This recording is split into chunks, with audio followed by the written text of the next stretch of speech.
এই শীতে সকাল সকাল বাজারে গিয়ে দেখলাম খুব সুন্দর টাটকা তাজা বেগুন এসেছে, তাই বেগুন দেখে মনে হলো আপনাদের সাথে দারুণ স্বাদের একটা বেগুনি রেসিপি শেয়ার করা যাক। এখানে আমি কচি দেখে 3টে বেগুন নিয়েছি, একটা ছুরির সাহায্যে পাতলা করে কেটে ধুয়ে নিলাম।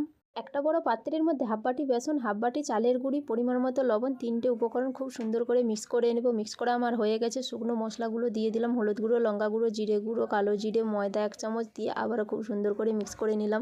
এখানে সবশেষে 1 চামচ আদা রসুন বাটা দিয়ে অল্প অল্প জল দিয়ে একটা থকথকে বেটারে পরিণত করব। এখানে আমার বেটারটা একদম রেডি। চুলার মধ্যে কড়া বসিয়ে পরিমাণ মতো তেল দিয়ে দিলাম। তেলটা গরম হয়ে আসলে 2 চামচ মতো তেল নিয়ে বেটারের মধ্যে দিয়ে দিলাম। বেগুনের গাটা যাতে মসৃণ হয়, খুব সুন্দর করে ফেটিয়ে বেটারের মধ্যে বেগুনগুলো দিয়ে দিলাম। বেগুনগুলো বেটারের মধ্যে খুব সুন্দর করে ডুবিয়ে গরম তেলের মধ্যে ছেড়ে দিলাম। সাইড থেকে খুন্তি দিয়ে গরম তেলটা বেগুনির ওপর ছিটিয়ে দিলাম, যাতে খুব সুন্দর হয়ে বেগুনিগুলো ফুলে ওঠে। বন্ধুরা, এইভাবে বেগুনি ভাজলে ফোলা এবং মুচমুচে একদিন পর্যন্ত থাকবে, চুপসে যাবে না। বেগুনিগুলো ভাজা হয়ে গেছে, একটা ভেঙে দেখালাম। অসাধারণ মুচমুচে খেতে।